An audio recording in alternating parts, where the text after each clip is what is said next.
Hi everyone, this is Chanel here back at Chachi's Book Corner. I'm excited to continue on our book series review on The Charlie Method by Elle Kennedy. Now, I have some exciting news to share with you all. We are making steady progress throughout the book, so I expect to complete this within 2 to 3 videos, meaning I will officially end the book by the end this week and dedicate 2 to 3 videos analyzing. In the meanwhile, I made some purchases for this channel. You'll be delighted with these books, and I'm pretty confident that you'll thoroughly engage in them. However, don't worry, these videos will return to the main focus of the book reviews. I might even create an entire series analyzing each chapter of a single book in the near future, like this book, for example. While I immerse myself in reading these books and giving them my full, undivided attention, I will be also reviewing some of my past readings that I still think you might enjoy. But don't worry, I will still maintain our weekly book schedule review once I start reading the first new book. If this is your first time on the channel, I highly recommend checking out my previous episodes. In this one, we'll be discussing chapters 28 to 35 of the Charlie Method. Let's get started.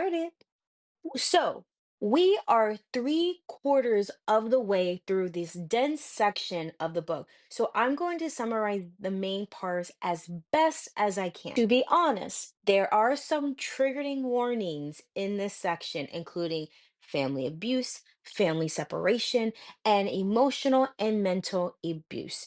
If you do not feel comfortable hearing them, it's okay to skip this video and move on to the next one. One of the main points in this section is Charlotte's older biological brother, Harrison. If you recall, Charlotte has been searching for her biological family throughout the book. She discovered a link to her older brother that she hadn't heard from in a while. In previous sections, she encountered him because he wanted to meet her in person. He was sneaking in the shadows to take a glimpse of her as a person before me. I must admit, I find that a bit sneaky and a bit creepy. Now, let's return to the book itself.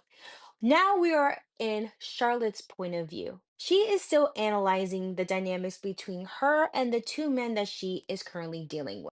Additionally, she is trying to figure out how to be the best person in her family, especially since there's so much success at stake.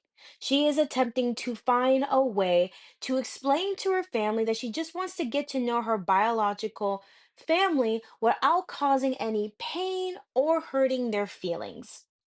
And I can relate to Charlotte's perspective because I'm an overthinker and a people pleaser myself. Throughout the book, I notice that she is constantly trying to make the best decisions for everyone else to ensure their comfort. However, when it comes to her own happiness, she seems to be struggling. It's quite common to feel a sense of unease when an answer you bring doesn't provide you joy. The situation where Charlotte is going through a difficult time, you can see the struggles.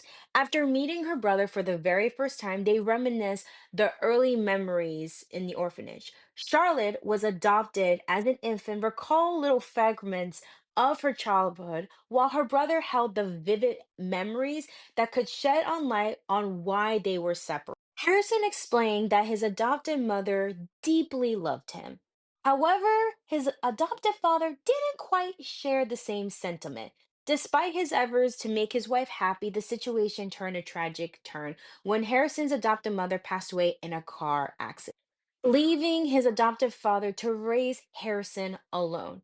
This revelation deeply saddens Charlotte, and Harrison endured abuse by his father, which is evident with the cigar markings in his wrist. Harrison's childhood, while challenging, was compared favorably with Charlotte's, who was raised by a loving family with supportive parents and siblings. After hearing Harrison's story, Charlotte felt hesitant to admit that she had a happy childhood. She grappled with feelings of sadness and confusion, questioning why the orphanage had separated them despite their familiarity. However, fate intervened and they eventually reunited. Additionally, Charlotte discovered that they share the same mother, but they have different fathers. Furthermore, she learned about her Korean name, Hae Won, which brought a sense of connection and understanding to her heritage. Harrison's initial pushy behavior towards Charlotte, who was trying to find her biological family, was However, Harrison's behavior became increasingly forceful, both mentally and emotional, compelling Charlotte to disclose her desire to meeting her biological family. This made Charlie feel uneasy, believing that it wasn't the appropriate time considering the current circumstances. Her primary concern is to protect her emotions and those of her family. Harrison's actions pushed Charlotte's boundaries. If he genuinely cared about her, he would never subjected her to this treatment, especially she's still on this grappling journey and had one family member from it. His actions made her feel ashamed of her upbringing, which is remarkable compared to his own, where he was raised by someone who didn't want him and physically abused. Now, this situation presented a double-edged dilemma.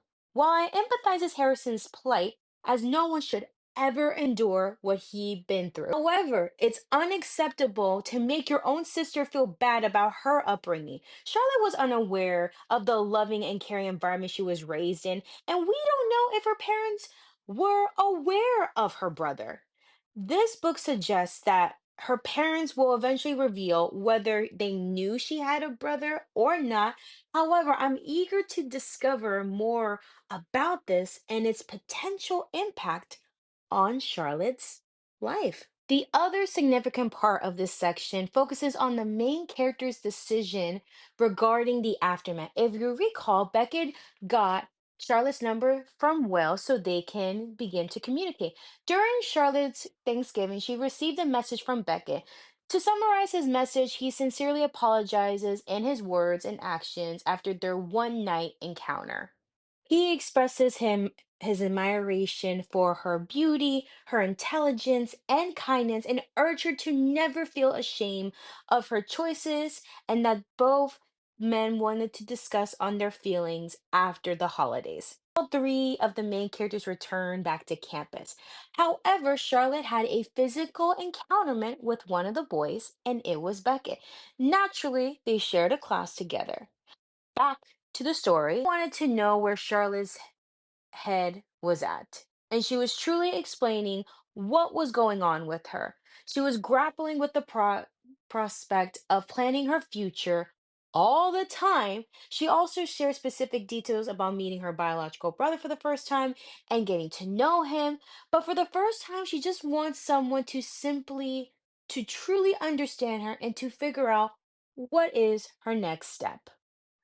Beckett, being the smooth talker that he is, noticed Charlotte's head was racing as he led her to a private room so she can cool off. He created a safe and comfortable space for her so she can express her feelings honestly.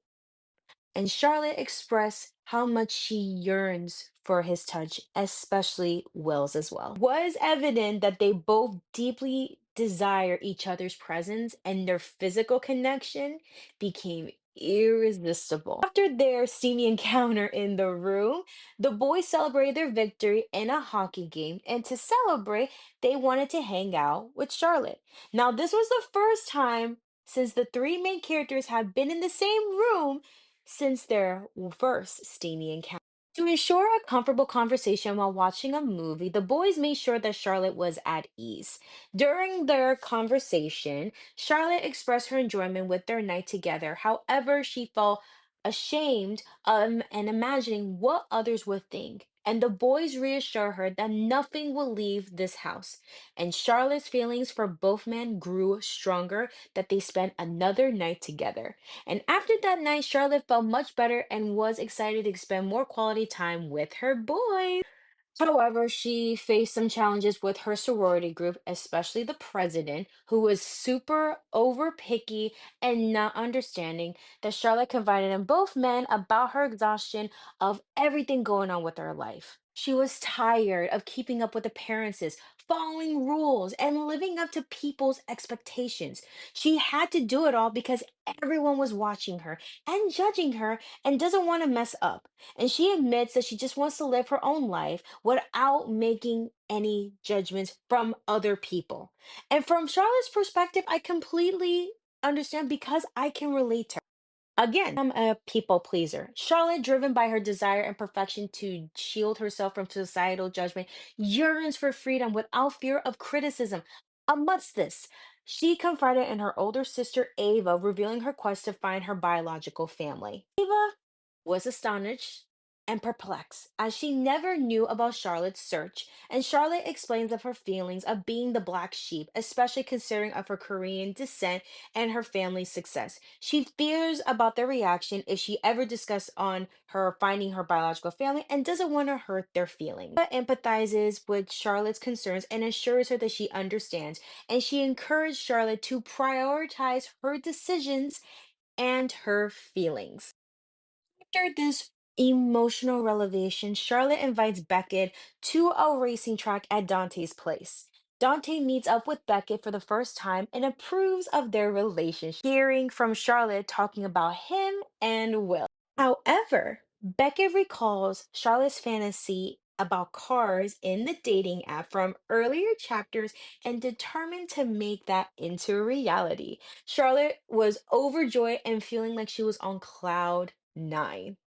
In the meanwhile, we got a glimpse into Beckett's thoughts, revealing his genuine admiration for Charlotte. He appreciates her feistiness, her adventurous spirit, her intelligence, her overall sexiness with all around heart of gold. In this section, it was truly heartwarming to witness the charismatic bad boy genuinely revealing his true feelings for our main girl. However, I must admit, I hardly approved of this development. From Charlotte's perspective, we gain a deeper insight of her character.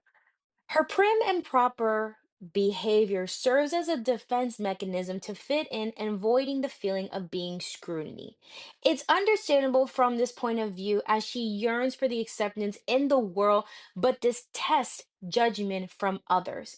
For this desire to fit in and be a part of something, whether it's sorority groups, getting to know families, or just getting to know people in general, is relatable to many.